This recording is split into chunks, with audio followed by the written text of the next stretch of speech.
En nombre del Padre, del Hijo y del Espíritu Santo. Amén. Amado Señor, danos todo lo que nos une a ti, quítanos todo lo que nos separa de ti, líbranos de nuestro egoísmo y entréganos enteramente a ti. Que nunca se haga nuestra voluntad, sino la tuya. En nombre del Padre, del Hijo y del Espíritu Santo. Amén. Pues bien, vamos a comenzar la primera de 3 charlas acerca de las profecías de Benedicto XVI. Esta primera está tomada acerca de un libro que recopila una serie de entrevistas o de programas radiofónicos que hizo Joseph Ratzinger. En este momento no era ni Benedicto XVI, ni cardenal, ni siquiera obispo, sino era un sacerdote, doctor ciertamente en teología, profesor de una universidad en Alemania. Pero bueno, estos programas fueron recopilados en un libro que se llamó Fe y Futuro. Fe y Futuro. Y pues bueno, quiero primeramente aclarar el aspecto esto de profecías. No se esperen como un aspecto así como de adivinación del futuro, como si fuera aspecto de destino, porque no es esa la visión de la Iglesia Católica, mucho menos de este hombre sabio, que precisamente su doctorado lo tiene en escatología, en el signo de los tiempos, en los últimos tiempos. Es decir, es alguien que sabe darle muy buena lectura a la historia y en base a la historia y a la revelación puede hacer ciertamente una lectura, vamos a decir, de los tiempos que vienen, ¿verdad? Pero no a manera como si fuera de destino. De hecho, quiero comenzar con esto. La primera aseveración que hace Joseph Ratzinger, en este momento estamos hablando a finales de los 60, dice que hay que tener mucho cuidado con el aspecto de adivinos y futurólogos. Textualmente dice Joseph Ratzinger: el teólogo no es un adivino, tampoco es un futurólogo que a partir de factores calculables del presente hace cálculos sobre el futuro. Su oficio escapa en gran parte al cálculo. Solo mínimamente podría llegar a ser objeto de la futurología, que no es tampoco un arte adivinatoria, sino que se establece lo que, dependiendo de lo que es calculable, y tiene que dejar pendiente lo que no es calculable. Y aquí viene lo importante. Dado que la fe y la iglesia se adentran hasta esa profundidad del ser humano, de la que surge siempre lo nuevo creativo, lo inesperado y no planificado, de ello se deduce que su futuro permanece escondido para nosotros, también en la época de la futurología. Aquí lo que está diciendo es algo sumamente importante. Nosotros no podemos tener esa visión como si fuera de destino estrictamente hablando, porque nosotros creemos en el lenguaje de Juan Pablo II, en el santuario de la conciencia, el santuario de Dios que tiene nuestra conciencia, en nuestra libertad dada por Dios. Es decir, que si estamos hablando de proyecciones humanas, tenemos que siempre anteponer la realidad de la libertad. La ciencia ciertamente me puede decir a qué hora se va a apagar esta computadora, de acuerdo a la energía que tiene la batería, etcétera. Pero la ciencia no me puede decir si me voy a levantar en 5 minutos o en 10. Si me voy a levantar contento, feliz o enojado. ¿Por qué? Porque eso estamos en el rango de la libertad y ese sentido no es medible en este sentido estricto de la palabra. Eh, entonces, la primera cosa es tener claro de que no nos podemos meter en el jueguito de la adivinación o de la futurología. ¿Qué es lo que recomienda Ratzinger? Lo que recomienda es prudencia.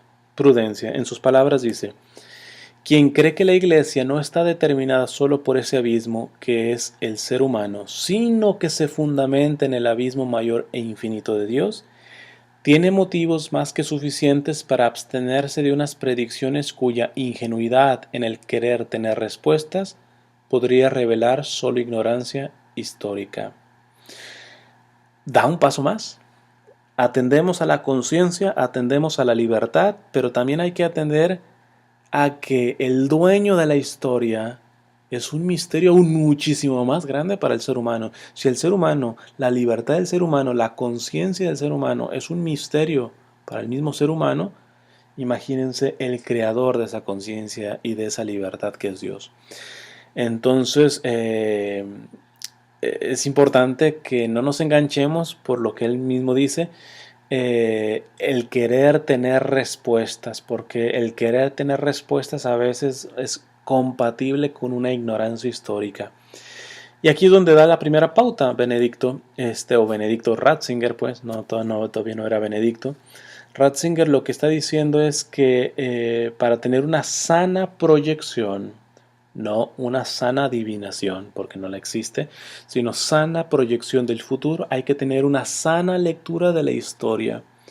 En sus palabras lo dice así: sí, han oído bien, pero pienso que la reflexión sobre la historia, si es bien entendida, comprende ambas cosas. Una mirada retrospectiva a lo anterior y desde ahí la reflexión sobre las posibilidades y las tareas de lo venidero, que sólo se pueden esclarecer si se abarca con la mirada un tramo mayor de camino y uno no se cierra ingenuamente en el hoy. La mirada retrospectiva no permite hacer predicciones del futuro, pero limita la ilusión de lo que se presenta como completamente único y muestra como también en el pasado ha existido algo comparable, aunque no lo mismo. En lo que hay de desigual entre entonces y hoy, se fundamenta la incertidumbre de nuestros enunciados y la novedad de nuestras tareas. En lo que es igual se fundamenta la posibilidad de una orientación y una corrección. En palabras más digeribles o más sencillas, lo que está diciendo Ratzinger es, para proyectarnos pues hay que ver la historia. Ahora bien, la historia no nos va a decir qué va a pasar en el futuro, pero nos evita que nos ilusionemos o que llevemos ciertos pesimismos, pues de a gratis, vamos a llamarlos así. Porque cuando hemos visto cómo nos hemos comportado en el pasado, mínimo sabemos que si nos seguimos comportando así, pues entonces ya hemos pasado por muchos resultados que en su momento nos sorprendieron. Voy a poner una frase de Juan Pablo II, que también pudiera parecer futurista, pero es que simple lectura de la historia, una sana lectura de la historia. Juan Pablo II en el estadio de Chile por los años 80 mencionó, dijo, "Ah, el hombre puede construir una sociedad sin Dios, pero tarde o temprano esta sociedad se irá contra el mismo hombre". Y es que lo hemos visto. Cuando creció el mito del eterno progreso, que creyó que un mayor conocimiento científico se ve reflejado en una mayor técnica, y eso es cierto, y una mayor técnica genera mayor comodidad, eso es cierto, y una mayor comodidad genera felicidad, lo cual no es cierto, pues nos aventamos en el siglo pasado 2 guerras mundiales, con una gran técnica, porque finalmente las bombas no las construyó un ignorante. Pues bueno, a la luz de la historia podemos no poder decir qué va a pasar en el futuro, pero sí sabemos que ya ciertos comportamientos, ciertas decisiones que se han hecho, pues nos pueden vislumbrar que si nos vamos por ese camino no podemos terminar muy bien, que digamos. También en aciertos que se han dado, ¿ok? Entonces la primera pregunta que quisiera soltar para reflexión personal es, ¿qué tanta historia sabes? Voy a dejar en la descripción del video un libro de historia de la iglesia gratuito, ¿ok? Para que lo puedan descargar y pues bueno, ya mínimo informarnos, porque es bien interesante cómo a veces hermanos protestantes o ateos, precisamente sabiendo la ignorancia del católico en cuanto a su formación de fe, pues te llegan la Inquisición y que la iglesia, pues, y tú no sabes de historia, y tú dices, pues será que sí, la Inquisición. Pero yo suelo preguntar, ¿cuántos tipos de Inquisición había? ¿Sabes cuál es la diferencia entre la Inquisición civil y la Inquisición eclesial? Sabes que muchas de ellas fueron proclamadas por Vox Populi, es decir, por la gente, pedida por la gente. Es decir, sin querer justificar lo no justificable, mucha de esta gente avienta la piedra también ignorante, simplemente por prejuicios históricos, y, y se lleva entre las patas a un montón de católicos ignorantes que finalmente pues son pocos formados de su fe.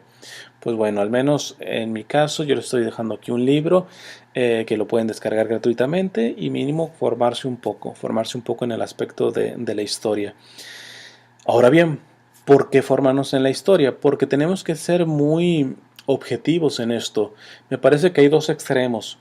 El primer extremo es exactamente el que le estoy mencionando, como dejar a la iglesia en un aspecto como que su historia es oscurantista, terrible, maquiavélica. Y en muchos casos, muchos miembros, hijos de la iglesia, han hecho cosas terribles, de acuerdo. Pero en cada época yo te puedo sacar un puñado de santos, los cuales no se quiere ver. Y obviamente no se quiere ver porque si se sacan la vida de esos santos, el que está criticando la iglesia, si se pone delante de esos santos, pues quede ridiculizado por su estilo de vida. No justifica lo uno a lo otro, pero el tamaño de santos que tenemos como la iglesia, en cada tiempo, aún en los tiempos más escandalosos, pues también valdría la pena pues escarbarle, ¿va? O sea, ser objetivos en el estudio de la historia, ¿va? Entonces el primer extremo es eso. La iglesia ha sido lo peor que le ha pasado a la sociedad, el oscurantismo y todo tipo de adjetivos que suelen ponerle a la iglesia en su historia. El otro extremo me parece que es muy fácil de caer nosotros los católicos.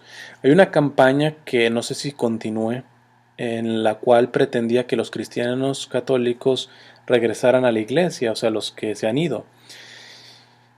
Yo no de acuerdo, en mi sentido personal no estaba de acuerdo con esa campaña porque literalmente presentaba una iglesia inmaculada. Nosotros somos los que hemos puesto la educación, nosotros, y es cierto, todo lo que han dicho es cierto, pero solamente presenta la cara linda y eso tampoco me parece que ayuda. Al menos lo vamos a ver aquí en este escrito que es de Joseph Ratzinger, que aquí Ratzinger está apelando por una objetividad histórica, incluyendo a la misma iglesia. Dicha objetividad la abrazó muy bien Juan Pablo II cuando pidió disculpas por los crímenes que ha cometido la iglesia en nombre de Dios en el pasado también. Es decir, el católico no puede ser alguien tan ignorante que se trague la píldora de alguien que es catolicofóbico, como tampoco puede ser alguien que se agarre la iglesia y la levante como si fuera inmaculada. No, miren, la iglesia es santa por su fundador, pero hay que reconocer que en la historia tenemos muchas cosas que reconocer y que pedir perdón, ¿verdad? Aunque nosotros no lo hayamos cometido, finalmente somos un solo cuerpo. Es decir, la justa medida se da mirando a aquel por el cual decimos que la iglesia es santa y mirando estas situaciones desde sus ojos. Ese es el punto que vamos a ver, Ratzinger nos invita. Hay que ver la historia desde la historia, que es un principio para leer la historia. No podemos leer el siglo XVI desde el siglo XXI. Cometeríamos una injusticia a esos seres humanos que tienen muchísimo menos información en muchos sentidos a la que tenemos nosotros. Es decir, hay que leer la historia desde la historia, pero sobre todo como creyentes hay que verla desde los ojos de Dios. Tanto la basura para, vamos a ir, no ser pesimistas, para poder pedir perdón, para corregirnos, como lo dice Ratzinger, como las cosas buenas, tampoco para sentirnos la divina garza envuelta en huevos, sino ver que, en palabras de Santa Teresa del Niño Jesús, todo ha sido gracia, todo ha sido regalo de Dios. Entonces, posteriormente de hacer una buena lectura de la historia, ¿qué es lo que dice Ratzinger?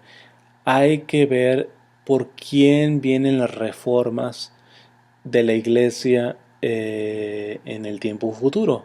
Y es aquí donde se intensifica más este escrito y ya empieza a tener la tonalidad de un tipo profético, de un lenguaje profético. Dice Ratzinger, el futuro de la iglesia puede venir y vendrá también hoy solo de la fuerza de quienes tienen raíces profundas y viven de la plenitud pura de su fe. Tenaz. El futuro de la iglesia puede venir y vendrá también hoy Es decir, ha venido en el pasado, cuando en el pasado no, el futuro se veía pues, finalmente un tanto gris. El futuro de la iglesia puede venir, vendrá también hoy, solo de la fuerza de quienes tienen raíces profundas y viven de la plenitud pura de su fe. Aquí una pregunta que nos puede ayudar a analizar nuestro papel en la historia es ¿cómo viví el año de la fe?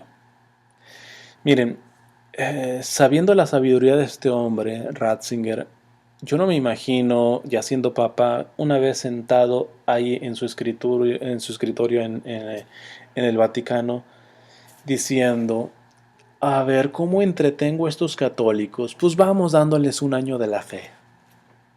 No, sabiendo el talante y después de que vayan a escuchar todo lo que escribe, eh, es evidente que el Papa, si puso un año de la fe, fue porque proyectó una crisis de fe en el futuro, una persecución de fe en el futuro, pero no como nuevamente a manera de destino, sino leyendo el curso de la historia y viendo cómo vamos en el presente, es evidente que vienen tiempos difíciles y sin una fe profunda no podremos marcar la diferencia. Entonces, continúa Ratzinger diciendo, el futuro no vendrá de quienes solo dan recetas, no vendrá de quienes solo se adaptan al instante actual, no vendrá de quienes solo critican a los demás y se toman a sí mismos como medida infalible. Tampoco vendrá de quienes eligen solo el camino más cómodo, de quienes evitan la pasión de la fe y declaran falso y superado, tiranía y legalismo, todo lo que es exigente para el ser humano, lo que le causa dolor y le obliga a renunciar a sí mismo. Esto ya me suena, dice, en pocas palabras está diciendo, no va a venir en los que entran en un tipo de legalismo doctrinal infalible en el sentido sectario de la palabra, eh, pero principalmente le da bastantes golpes a, al hecho de ver un cristianismo dentro de la comodidad, placentero, de buena cara, políticamente correcto. Yo no sé si huele a algo a lo que ahora le llamamos teología de la abundancia o el mentado para de sufrir. Miren, hay autores, los tengo que nombrar porque desafortunadamente ya he visto bastantes católicos leyendo su literatura. Aquí en la iglesia evangélica de los Estados Unidos, la iglesia más grande la tienen en Texas y es de Joel Osteen. En la parte en español estaba Marcos Witt, ha dejado a otro pastor que también es pastor y cantante evangélico, Danilo Montero. Ah, pues bueno, en este caso es interesante que llenan todo un estadio, porque es un estadio lo que tienen de iglesia, pero basta que escuchar el tipo de evangelio, discúlpenme, prostituido que dan. Es que a cualquier persona, si le planteas el cristianismo en términos de comodidad, ¿quién te lo va a negar? ¿Quién te lo va a negar? En cambio, vas a la escritura y dice San Pablo, yo predico a Cristo y Cristo crucificado. Miren, para poner un ejemplo, yo trabajé por un tiempo en una radio y televisión católica en California. Alguna de las fricciones que yo pude tener fue que yo les mencionaba que no me sonaba del todo ético, al menos, la publicidad de ciertos congresos que se hacían masivos. Las publicidades se hacían en términos de ven, aquí vas a tener sanación, liberación, renuévate, etcétera, etcétera. Hay un fenómeno también en la iglesia. Te invito hoy a misa. Hay 3 gatos. No se diga que es misa de sanación, lo cual toda misa es de sanación, pero bueno, ahora le llaman así, misa de sanación. Y así de lleno. ¿A qué quiero llegar con todo esto? Hemos prostituido el Evangelio. El Evangelio no es para dar palmaditas en la espalda y decir, mira, siéntate en el sillón tranquilito, cómodo, te hago un masajito en los pies. No, aquí lo que está diciendo Ratzinger es que el futuro va a venir precisamente de aquel que renueva la iglesia, pero desde su esencia, que no es la comodidad, sino la cruz de Cristo. Ciertamente no termina en la pasión, nosotros vamos a la resurrección, pero nos brincamos el Viernes Santo en este sentido. Ahora bien, a mi parecer, ¿cómo tratar de evitar esto para poder hacer la diferencia en el futuro de la iglesia? Yo veo dos palabras básicas, la gratuidad y la pobreza evangélica. Son como, me parece, como unas válvulas de escape a, a esa tentación de hacer del evangelio algo cómodo o ponerle a la codicia el empaquetamiento de prosperidad, porque ahora la prosperidad, más bien a la codicia se le llama prosperidad. Eh, pues mira, cuando vives la gratuidad, que es la gratuidad, Jesús mismo lo dijo en Mateo en el capítulo 10, den gratis lo que gratis han recibido. Cuando uno se anima a vivir el Evangelio de esta manera y sobre todo los que están evangelizando, pues mira, cuesta, pero bendita válvula de escape. Qué bendita la válvula de escape para no hacer de esto un proyecto personal y que tristemente cuando no se tiene esa válvula de escape volvamos nuevamente al mismo lenguaje de la historia y veremos los grandes errores que la iglesia ha cometido y los grandes aciertos de la gratuidad. Ya les puede venir el nombre de un San Francisco de Asís que habla de la pobreza evangélica, bendita pobreza evangélica que le da dinamismo a la iglesia. Ahora bien, los santos ciertamente no fueron personas que se encasillaron en una fe del pasado en cuanto a su vivencia externa. Fueron muy conscientes de su historia, ¿ok? Quiero nuevamente recalcar esto porque es muy fácil para nosotros, no solamente para los ateos y protestantes que están siempre atacando bajo puntos históricos, sino necesitamos ver a cada santo en su contexto histórico, ¿ok? Bueno, recientemente el Papa Francisco habló supuestamente, ya el editor de ese periódico ya mencionó de que él tergiversó algunas frases del Papa, pero muchos grupos pro vida se sintieron por el hecho de que el Papa había dicho que la iglesia no se puede centrar solamente en el aspecto pro vida y de la sexualidad, etc. Mira, dejémoslo así, no veamos lo de la tergiversación, dejémoslo así. Me parece que hace bien el Papa Francisco en este tipo de cosas porque me consta que muchos, por ejemplo, movimientos pro vida han hecho una mini religión de su movimiento, en donde están bien acomodados y bien asentados. Yo he visto gente pro vida que me parece que es escandaloso en cuanto a la acaparación de bienes que tiene, por ejemplo. Entonces de ahí se agarran muchos pro-choice o pro-aborto y dicen, pues mira, tú eres pro vida porque mira, te sobra dinero. Pero las madres que quieren abortar son madres pobres. Ya ven sus tipos de lemas.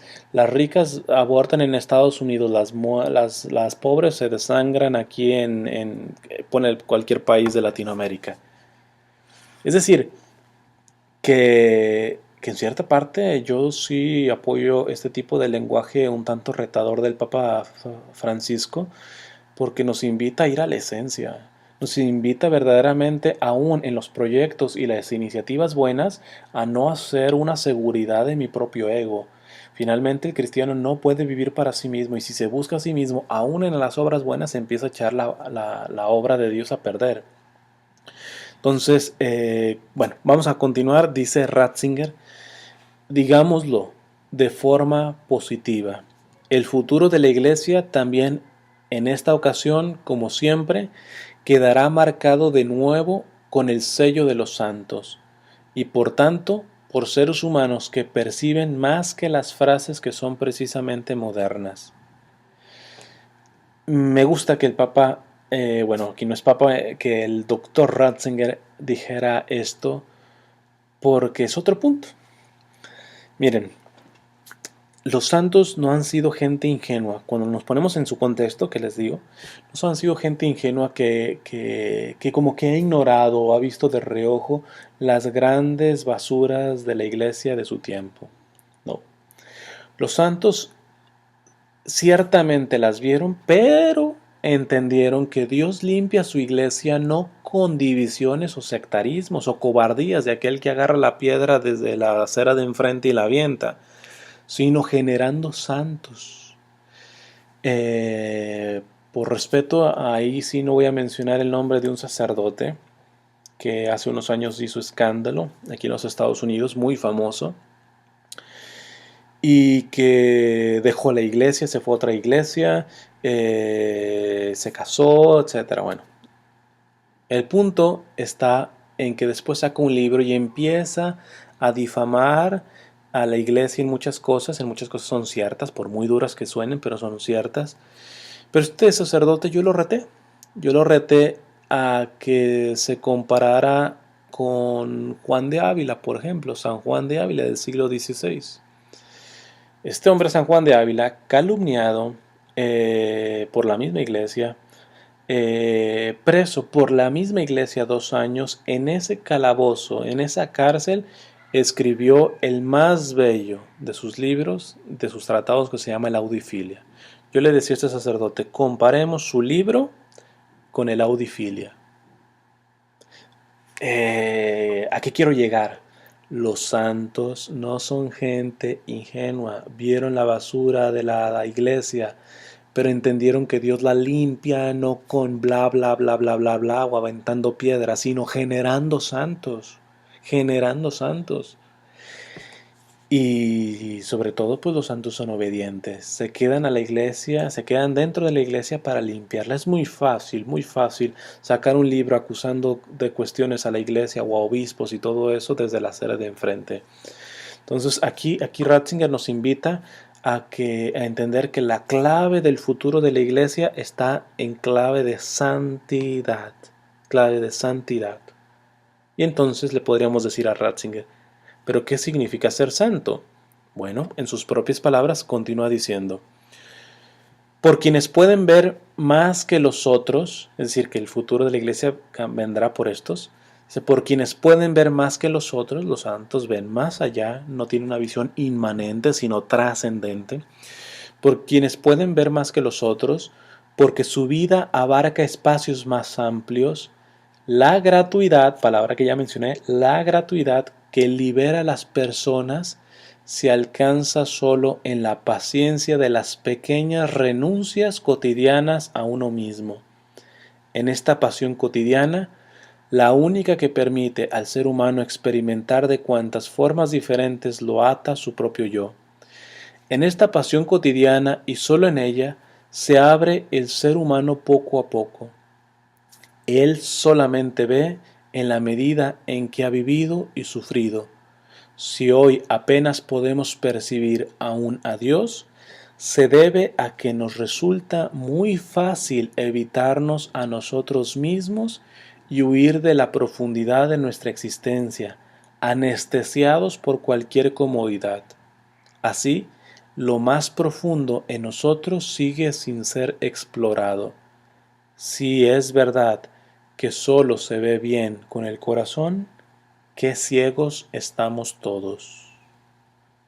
Es decir, aquí lo que está diciendo es tremendo, Ratzinger.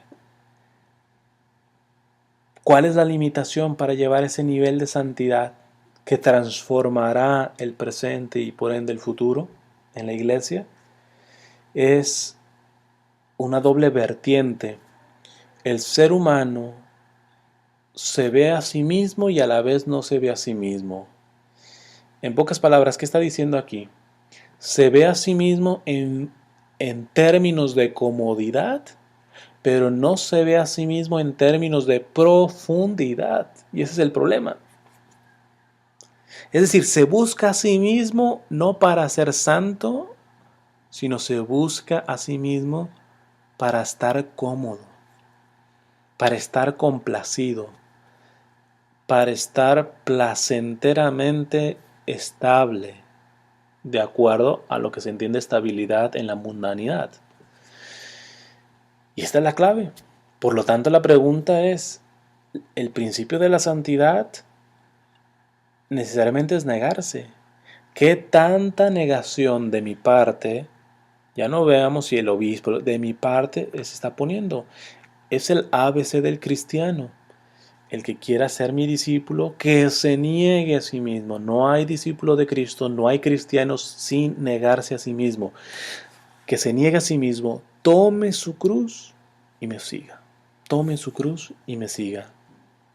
San Pablo también nos dice, Cristo murió por todos. El mismo Dios murió para que Dios haya muerto en este sentido de la encarnación. Pues debe ser por algo grave. Y dice San Pablo, escuchemos lo que es lo grave por lo que Cristo murió. Cristo murió por todos para que los que viven, tú y yo, no vivan ya para sí mismos, sino para Él que murió y resucitó por ellos. El cáncer por el que Cristo murió fue para que tú y yo no vivamos para nosotros mismos. Continúa Ratzinger diciendo, y aquí es donde ya toma ya más realce este tono profético, que si se quita todo lo que he dicho antes, deja hasta como aspecto morboso. De hecho, el mismo texto lo he visto cortado desde aquí en adelante, pero no ponen todo lo que he dicho antes. Y he querido dar en este tema pues algo completo para no tergiversar las palabras de Ratzinger. Dice Joseph Ratzinger, permanecerá la iglesia de Jesucristo, la iglesia que cree en el Dios que se ha hecho ser humano y que nos promete la vida más allá de la muerte. De la misma manera, el sacerdote que solo sea un funcionario social puede ser reemplazado por psicoterapeutas y otros especialistas. Pero seguirá siendo aún necesario el sacerdote que no es especialista, que no se queda al margen cuando aconseja en el ejercicio de su ministerio, sino que en nombre de Dios se pone a disposición de los demás y se entrega a ellos en sus tristezas, sus alegrías, su esperanza y su angustia. En paz descanse, el padre Jorge Loring decía que él recomendaba a los seminaristas y a los sacerdotes jóvenes que se formaran muy bien, porque el diálogo ya no lo estamos teniendo con gente de primaria, sino gente que tiene universidad, que me pide más allá de argumentos sencillos, tenemos que dar razón verdaderamente de nuestra fe y gracias a Dios nosotros como Iglesia Católica sabemos que trabajamos con esas dos alas que decía Juan Pablo II, la fe y la razón. Nosotros no somos fundamentalistas como otro tipo de sectas evangélicas y cristianas, ¿verdad? Sino que verdaderamente valoramos ese regalo de Dios que es la razón. Pues dice el padre Loring, en paz descanse, fórmense bien, pero dice, pero sobre todo yo les digo, ciertamente se necesita cultura, pero muchísimo más la virtud, porque la virtud vale más que la cultura. Y esto es fundamental porque personalmente yo he llegado a ver sacerdotes sumamente formados pero muertos espiritualmente, muertos en su identidad sacerdotal. Pidamos a Dios en este sentido sacerdotes sumamente preparados. Necesitamos sacerdotes preparados que puedan dialogar con el mundo de hoy. Es interesante cómo en el encuentro de Asís, el Papa Benedicto XVI, en su última ocasión que lo celebró, esta reunión que hace con todas las religiones, que lo inició Juan Pablo II, lo comenzó haciendo con puras religiones, pero Ratzinger, Benedicto XVI, invitó la última vez 2 ateos. Un hombre que no tenía miedo al diálogo, no solamente interreligioso, sino con el no creyente. El que tiene miedo, el que le da la vuelta, pues vamos a ver, revisa tu fe. Que tu fe no es lo suficientemente sustentable como para poder dialogar con el otro. Entonces, ciertamente necesitamos formación, pero sobre todo virtud. Y esa es la gran belleza de Benedicto XVI, porque ciertamente es una de las mentes y de las inteligencias más grandes del siglo pasado y pero es una persona sumamente sencilla, humilde, buena, de oración, finalmente, antes que papa, cardenal, teólogo, doctor en teología, era un católico, un devoto, un agente y una persona de oración. Y lo estamos viendo en este momento, ya que está retirado. Es una persona de oración, de profunda oración. La virtud vale más que la cultura. Ahora bien, el papa, ya lo estoy diciendo papa. El padre Paulo Ricardo, famoso sacerdote brasileño, dice que la crisis sacerdotal, él la ve cuando un sacerdote cree más en el poder de su palabra que en la eficacia de los sacramentos. Y eso se ve reflejado en que un sacerdote hoy en día puede estar más dispuesto a dar más citas de dirección espiritual, si quieres, o citas simplemente, que a confesar. Esa es una crisis de los tiempos modernos, y esto lo está diciendo al final de los 60. Estamos ya en el 2014, y al final de los 60 Ratzinger tuvo la audacia de detectar este tipo de cuestiones, de esa funcionalidad en la que se quedaría un sacerdote al punto de que su frase, la repito, su frase es dura. De la misma manera, el sacerdote que solo sea funcionario social puede ser reemplazado por psicoterapeutas y otros especialistas. Si yo no estoy negando en que una dirección espiritual no dé fruto, oye, pero la voz de ese sacerdote no es más allá que la administración del sacramento que él puede dar. Y cuando se minimiza la confesión y se exalta el aspecto del consejo por la boca, pues me parece que esto no suena bien.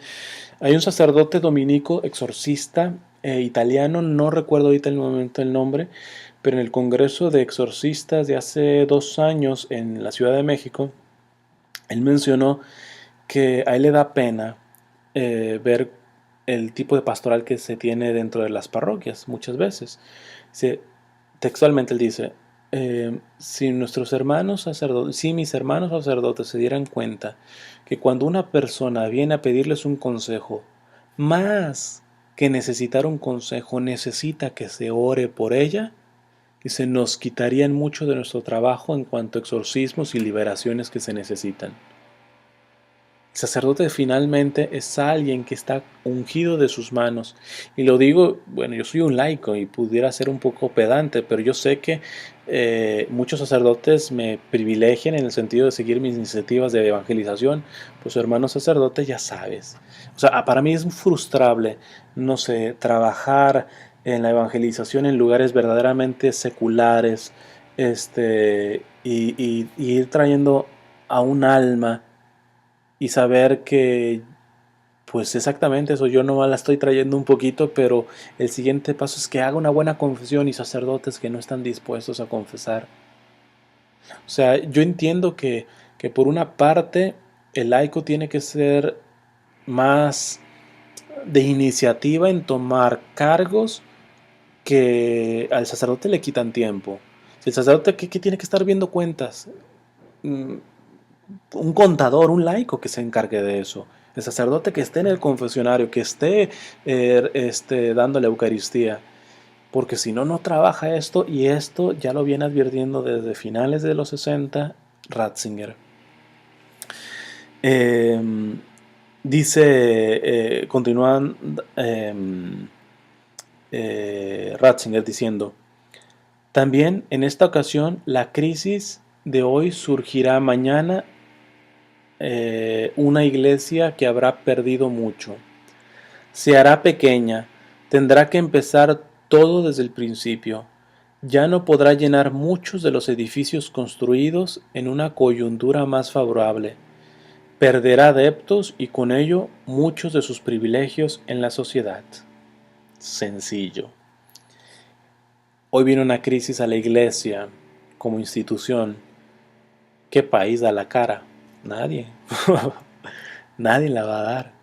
Y yo me alegro de eso. De hecho, yo soy mexicano. Los mexicanos me van a entender. Hay a un presidente que se le admira mucho, Benito Juárez, que decía: el respeto al derecho ajeno es la paz. Curiosamente él no lo cumplió porque expropió las pertenencias de la iglesia. Pero aun cuando lo hizo de esta manera tan ruin, siendo él un masón, me parece que nos hizo un favor en muchos sentidos, porque es interesante que la iglesia, hay que reconocerlo, se le van pegando cosas que no son del evangelio, y es ese tipo de reforma que gracias a Dios también está haciendo el Papa Francisco en este momento. No sé de quién lo escuché la frase, la verdad, pero no es mía, y me parece muy sana, muy buena, muy objetiva. Cuando la iglesia se le olvida lo esencial, Dios generalmente se lo recuerda a través de sus enemigos. Y es cierto, cuando a la iglesia se le olvida lo esencial, muy frecuentemente Dios se lo recuerda a través de sus enemigos. Ya viene desde el pueblo judío. ¿Cuántas veces el pueblo judío tuvo que aprender a través de sus enemigos? ¿Verdad? Tuvo que aprender a luchar con sus infidelidades a través de sus enemigos.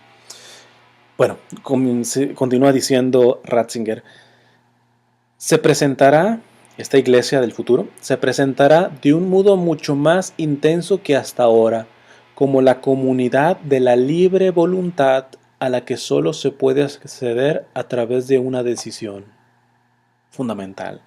El Papa, sobre todo Benedicto, estuvo duro y duro con esto. Debemos dejar ese tipo de fe tradicionalista en el sentido negativo de la palabra. Que yo soy católico porque mi abuelita es, no, no sirve, no sirve, ya no alcanza este tipo de fe ahora. Quizá en los 40, no sé, pero no, para mí nunca ha alcanzado, ¿verdad? Pero en este momento es absurdo creer que la fe se va a sostener con alguien que no haga una decisión madura y adulta por su propia voluntad de madurar en cuestiones de fe. Se presentará de un modo mucho más intenso esta iglesia que hasta ahora como la comunidad de la libre voluntad a la que solo se puede acceder a través de una decisión. Como pequeña comunidad, reclamará con mucho más fuerza la iniciativa de cada uno de sus miembros. Ciertamente conocerá también nuevas formas ministeriales y ordenará sacerdotes a cristianos probados que sigan ejerciendo su profesión. En muchas comunidades más pequeñas y en grupos sociales homogéneos, la pastoral se ejercerá normalmente de este modo. Junto a estas formas seguirá siendo indispensable el sacerdote dedicado por entero al ejercicio del ministerio como hasta ahora. Bueno, la primera cuestión habla de comunidad. Después, ya siendo Benedicto XVI, él hablaría de sociedades alternas. Es muy difícil que un católico sobreviva, yo digo, en cuanto a su fe, si no vive un estilo de vida comunitario. Tenemos que empezar a crear una vida comunitaria, verdaderamente comunitaria. Y nos habla de una vida apostólica, de un celo por evangelizar. Muchos conocen a Fray Nelson. Él cuenta de que uno de los sacerdotes que más le inspiró cuando él estaba haciendo su doctorado en Irlanda fue un sacerdote que cuando llegó el circo se le puso al dueño del circo y le dijo: miren, ustedes andan aquí y allá y seguramente muchos de sus trabajadores son católicos, vengo a confesarlos. Se sorprendió, pero bueno, le permitió, y siempre que llegaba el circo, pues bueno, iba a ir a confesar. Estamos en ese tipo de clave. Ciertamente necesitamos el sacerdote y apóstoles, misioneros, religiosos que sigan cuidando la estructura parroquial, pero necesitamos urgentemente, y eso es profético porque es el discurso del Papa Francisco. Hay que ir a las periferias, no nos podemos quedar encerrados, al punto de esa frase de Francisco, del Papa Francisco: prefiero una iglesia accidentada por salir que enferma por encerrarse. No alcanza ya a predicarle a puros católicos, y menos si es este tipo de evangelio que estamos mencionando de comodidad. No, predica el verdadero evangelio y enciende almas que se vayan a dejar su comodidad al basurero y sean generosos y apóstoles independientemente de que sean solteros, casados, religiosas o de cualquier tipo de vocación. Pero bueno, continúa diciendo Ratzinger. Pero en estos cambios que se puede suponer, la Iglesia encontrará de nuevo y con toda la determinación lo que es esencial para ella. ¿Recuerdan el término? Esencial para ella. Hay muchas cosas que se le han pegado a la Iglesia, unas buenas, otras malas, pero ya sean buenas o malas, la Iglesia del futuro será una Iglesia de lo esencial. Lo que siempre ha sido su centro, aquí en lo esencial. La fe en Dios Trinitario, en Jesucristo el Hijo de Dios hecho hombre, la ayuda del Espíritu que durará hasta el fin. La Iglesia reconocerá de nuevo en la fe y en la oración su verdadero centro y experimentará nuevamente los sacramentos como celebración y no como un problema de estructura litúrgica. El Papa Francisco pegó muy bien a conservadores y liberales en la Jornada Mundial de la Juventud cuando se reunió con los obispos, porque hay esas tendencias que me parece que hacen mucho daño. Están aquellos teología de la liberación, salvando, hay muchas cosas de la teología de la liberación buenas, pero de ese tipo de radicalismos, de este tipo de teología, en donde les queda corto el sentido de lo sagrado, la obediencia, la iglesia. De hecho, a los dos puntos, progresistas y conservadores, ultraconservadores, les queda siempre chica la iglesia. Entonces, y los ultraconservadores, que quizá tienen muchas cosas buenas, el respeto por lo sagrado, etcétera, pero que el aspecto social, y social en cuanto a caridad cristiana, no como una ONG, que eso lo ha dejado claro el Papa Francisco. La iglesia no puede ser una ONG. No, es la caridad cristiana, pues se olvidan de ello. Entonces aquí es interesante que Ratzinger viene diciendo desde los años 60 que el ir a la esencia nos obligará a tener una sana unión con el misterio de la fe, con la oración, con los sacramentos, en vías a hacer testimonio de eso para afuera. Y lo dice aquí más adelante. El proceso será largo y laborioso, al igual que también fue muy largo el camino que llevó de los falsos progresismos en vísperas de la Revolución Francesa, cuando también entre los obispos estaba de moda ridiculizar los dogmas y tal vez incluso dar a entender que ni siquiera la existencia de Dios era en modo alguno segura, hasta la renovación del siglo XIX. Pero tras la prueba de estas divisiones surgirá de una iglesia interiorizada y simplificada una gran fuerza, porque los seres humanos serán indeciblemente solitarios en un mundo plenamente planificado. Experimentarán cuando Dios haya desaparecido totalmente para ellos su absoluta y horrible pobreza. Cito nuevamente esa visión de Pablo VI de que el hombre moderno tiene el peligro de convertirse en Dios de sí mismo.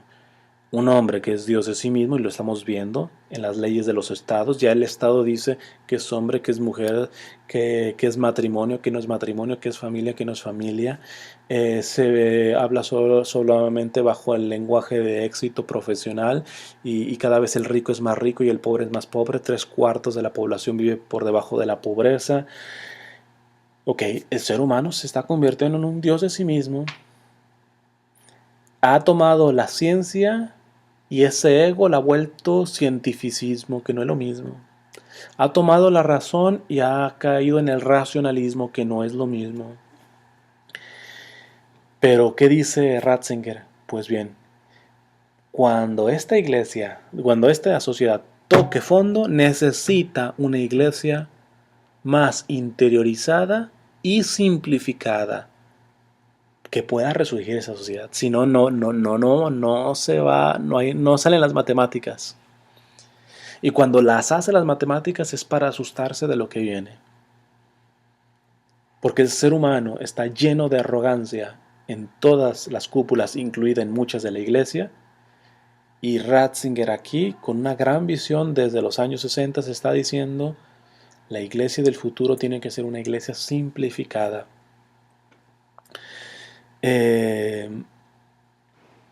Continúa Ratzinger diciendo, y entonces descubrirán la pequeña, cuando el hombre ya toque suelo, dice, y entonces descubrirán la pequeña comunidad de los creyentes como algo totalmente nuevo, como una esperanza importante para ellos, como una respuesta que siempre han buscado a tientas.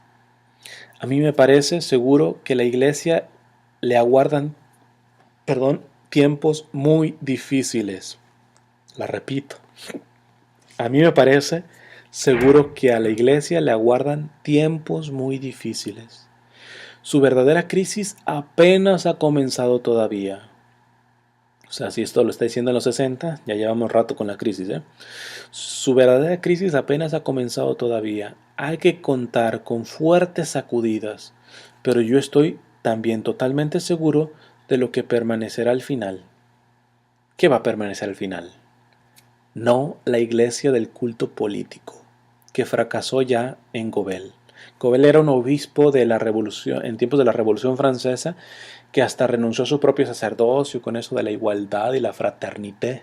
La fraternidad, que para empezar habría que preguntarles a los de la Revolución Francesa, fraternidad viene de frater, hermano, ok, la hermandad, pero díganme quién es el padre. Si erradicaron a Dios, la diosa razón. De hecho, este Gobel participó de la adoración a la diosa razón en Notre Dame, cuando se hizo esa profanación de Notre Dame. Aunque después la misma Revolución Francesa le terminó cortando el cuello. Pero bueno, dice que fracasó ya en Gobel, sino la iglesia de la fe.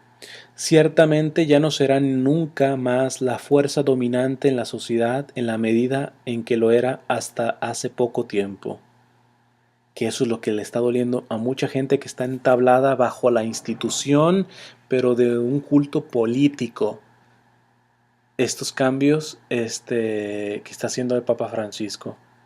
Porque no son cambios doctrinales, son cambios en cuanto a dejar ese tipo de cuestiones que más daño hacen en este tiempo. Tenemos que simplificarnos, tenemos que vivir un cristianismo mucho más esencial en este sentido. Y aquí, nuevamente, repito, lo he dicho como 50 veces, estamos hablando de finales de los años 60. Por eso esto es muy profético de este hombre. A este hombre nosotros lo maltratamos, le dimos una patada, lo sacamos, lo golpeamos, lo humillamos. Y este hombre realmente me parece que nuestros hijos y nuestros nietos terminarán valorando de quién verdaderamente era Joseph Ratzinger, la riqueza de Benedicto XVI. Sigue diciendo, ciertamente ya no será nunca más la fuerza dominante en la sociedad en la medida en que lo era hasta hace poco tiempo, pero florecerá de nuevo y se hará visible a los seres humanos como la patria que les da vida y esperanza más allá de la muerte. Finalmente, esto fue a los finales de los 60, ya después siendo el cardenal, el periodista Peter Sewell, alemán, le hizo una entrevista, o no sé si Peter Sewell es alemán o inglés, ahorita en duda, pero bueno, Peter Sewell, que le hizo varias entrevistas al cardenal Ratzinger, le hace la pregunta tiempo después acerca de esta profecía que había hecho en los años 60 y le dice, usted dijo que iba a ser una iglesia más pequeña, ¿y usted cómo ve en este momento Europa? Responde Ratzinger. Para empezar, la iglesia se reducirá numéricamente.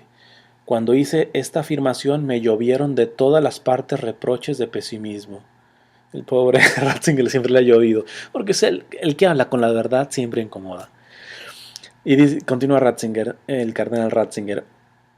Y hoy que todas las prohibiciones parecen caídas en desuso, entre ellas las que se refieren a lo que se viene llamando pesimismo y que a menudo no es otra cosa que sano realismo, cada vez son más los que admiten la disminución del porcentaje de los cristianos bautizados en Europa actual. Los datos estadísticos muestran tendencias irrefutables. En este sentido, se reduce la posibilidad de identificación entre pueblo e iglesia en determinadas áreas culturales. Debemos tomar nota con sencillez y realismo. Un hombre al pan pan y al vino vino. Ya como cardenal está diciendo, pues antes me juzgaron por esto, ahora lo estamos viendo. En Europa se ha reducido y bueno, ya no digamos en el tiempo actual. Europa se está muriendo el cristianismo en ese sentido, al menos en cuanto a números. No tanto que él mismo lo está diciendo, la iglesia del futuro será más pequeña pero mucho más sustanciosa. Y yo tengo que reconocer, no sé, por ejemplo en España es una gran crisis que ha tenido numérica la iglesia católica, pero he visto tremendos testimonios de calidad de España, de Italia, pequeños, pero sustanciosos. Ya no es del número. Y de hecho lo va a mencionar Ratzinger aquí, el cardenal Ratzinger aquí ya. La iglesia de masa puede ser algo muy bonito, pero no es necesariamente la única modalidad de ser de la iglesia. La iglesia de los primeros 3 siglos era pequeña, sin por esto ser comunidad sectaria. Por el contrario, no estaba cerrada en sí misma, sino que sentía una gran responsabilidad respecto a los pobres, los enfermos, respecto a todos. En su seno encontraban sitio todos aquellos que se nutrían de una fe monoteísta, en búsqueda de una promesa. Esta conciencia de no ser un club cerrado, sino de estar abiertos a la comunidad en su conjunto, siempre ha sido un componente no eliminable en la Iglesia. Al proceso de reducción numérica que estamos viviendo hoy, tendremos que hacerle frente también precisamente explorando nuevas formas de apertura al exterior, nuevas modalidades de participación de aquellos que están fuera de la comunidad de los creyentes, que yo creo que es una de las grandes preocupaciones del Papa Francisco, que su forma y sus tácticas le gusten a unos más que a otros, sí, pero de fondo es siempre la iniciativa de la Iglesia, de salvar a todos, de ser la casa de ese Padre amoroso, esa verdaderamente esa Iglesia que abarca a todos, claro, bajo los fundamentos que menciona Ratzinger de la verdad, no porque si no sabemos, son palabras de Ratzinger también, no, ya con el Papa Benedicto, si no sabemos lo que es verdad, no sabemos ni siquiera lo que es bueno. Entonces entramos en la dictadura del relativismo que él llamó. Peter Sewell le dice, pero la iglesia puede de verdad renunciar a su aspiración de ser una iglesia de la mayoría. No está hablando de una iglesia pequeña. ¿Podemos renunciar el ser la mayoría de convertir a todos? Contesta Ratzinger. Debemos tomar nota de la disminución de nuestras filas, pero debemos seguir siendo igualmente una iglesia abierta. La iglesia no puede ser un grupo cerrado autosuficiente. Debemos ser, sobre todo, misioneros, en el sentido de volver a proponer a la sociedad aquellos valores que son los fundamentos de la forma constitutiva que la sociedad misma se ha dado y que están en la base de la posibilidad de construir una comunidad social verdaderamente humana. La Iglesia continuará proponiendo los graves valores humanos universales, porque si el derecho ha dejado de tener cimientos morales compartidos, se viene abajo también en cuanto derecho. Desde este punto de vista, la Iglesia tiene una responsabilidad universal. Responsabilidad misionera significa precisamente, como dice el Papa Juan Pablo II, en ese tiempo él era cardenal, intentar verdaderamente una nueva evangelización. No podemos aceptar tranquilamente que el resto de la humanidad vuelva a precipitarse en el paganismo. Debemos encontrar el camino para llevar el Evangelio también a los no creyentes. La Iglesia debe recurrir a toda su creatividad para hacer que no se apague la fuerza viva del Evangelio. Peter igual le responde. Entonces, ¿qué cambio sufrirá la Iglesia? Atrévase a hacer una nueva profecía. Y dice Ratzinger, el cardenal Ratzinger, creo que tendremos que ser muy cautos a la hora de arriesgar previsiones. Vuelve al hecho de la prudencia, hombre sabio. Creo que tendremos que ser muy cautos a la hora de arriesgar previsiones, porque el desarrollo histórico siempre ha dado muchas sorpresas. La futurología se estrella frecuentemente. Aquí, sin aspecto de ser mofa, hay un teólogo católico, periodista, que de pronto ha dicho que el Papa Francisco es un antipapa, etcétera, etcétera. La otra vez, y mucha gente lo sigue, Y la otra vez dijo que iba a haber un terremoto en México a finales de diciembre, pues ya pasó diciembre y no hubo terremoto. Es decir, la futurología se estrella frecuentemente. Nadie, por ejemplo, se arriesgó a prever la caída de los regímenes comunistas. La sociedad mundial cambiará profundamente, pero todavía no estamos en grado de prever qué implicará la disminución numérica del mundo occidental, que todavía es el dominante, cuál será la nueva cara de Europa transformada por flujos migratorios, qué civilización y qué formas sociales se impondrán. En este sentido, ciertamente Benedicto XVI ya como papa sí da, y que es la tercera charla, la tercera profecía, pero aquí está hablando como cardenal. Lo que está diciendo es, todavía tenemos que ser prudentes porque no sabemos en qué va a resultar la disminución, no de calidad, sino la disminución en número de cristianos católicos en Occidente. Ya como papa sí dio un análisis de cuáles son los frutos a favor y en contra de esta realidad sociológica que está pasando, especialmente en Europa. Termina diciendo, lo que de todos modos sí es claro es la diversa composición del potencial sobre el cual se sostendrá la Iglesia occidental.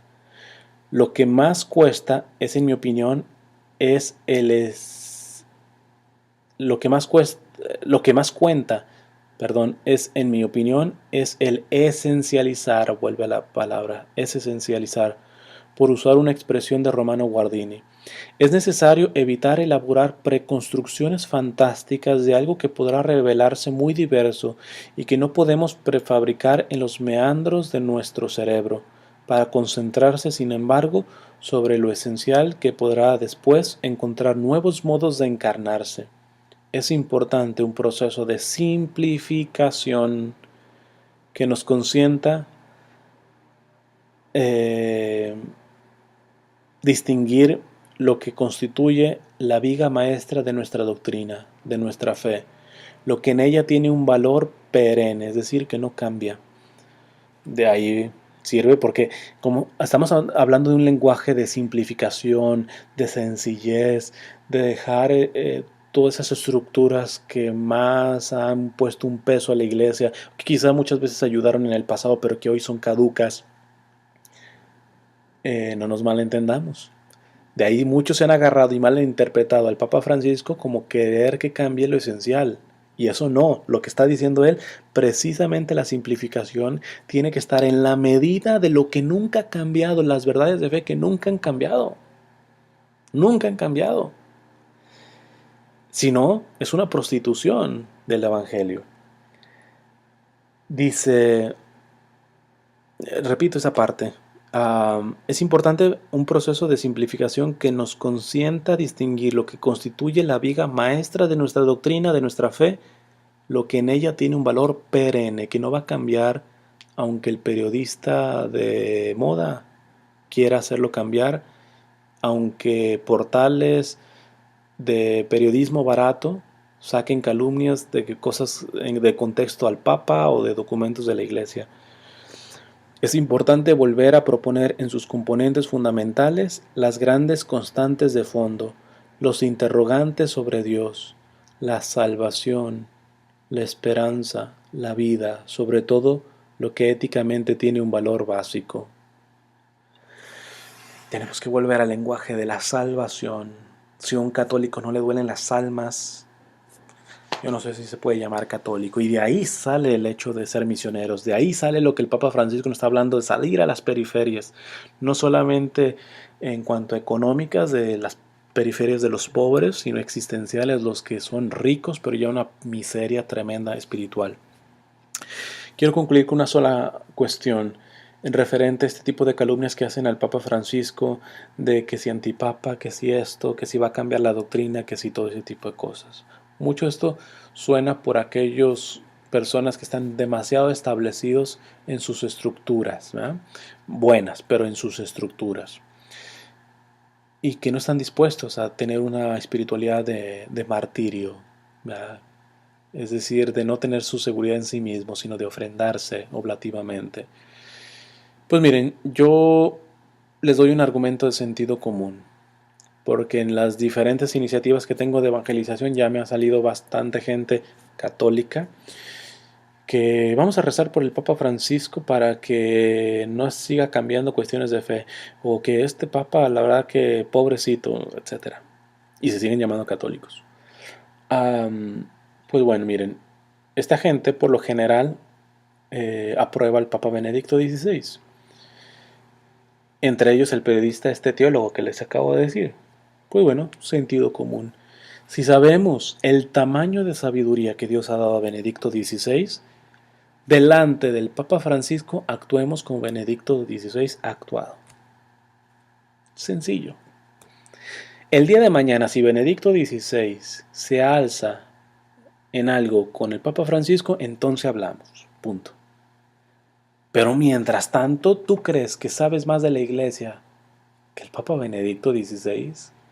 Que llevó un pontificado no tan largo como Juan Pablo II, pero no fue tan corto como Juan Pablo I, por ejemplo.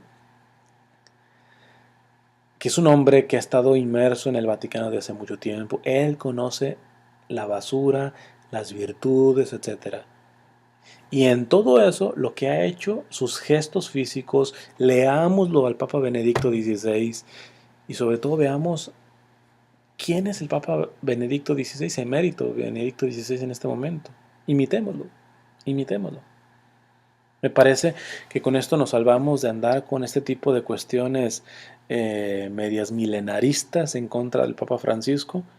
Mira, delante del Papa Francisco, si amas a Benedicto XVI, compórtate como Benedicto XVI. Y Benedicto XVI ha dado el respaldo al Papa Francisco, y pues hay que tenerlo a los dos en nuestras oraciones. Bueno, los dejo hasta aquí. La segunda charla será acerca de una segunda profecía que tiene que ver más con el sentido litúrgico, también de Joseph Ratzinger, y la tercera ya la hace como Benedicto XVI. Dios te salve María, llena eres de gracia, el Señor es contigo, bendita tú eres entre todas las mujeres, y bendito es el fruto de tu vientre Jesús. Santa María, Madre de Dios, ruega por nosotros los pecadores, ahora y en la hora de nuestra muerte. Amén. En nombre del Padre, del Hijo y del Espíritu Santo. Amén.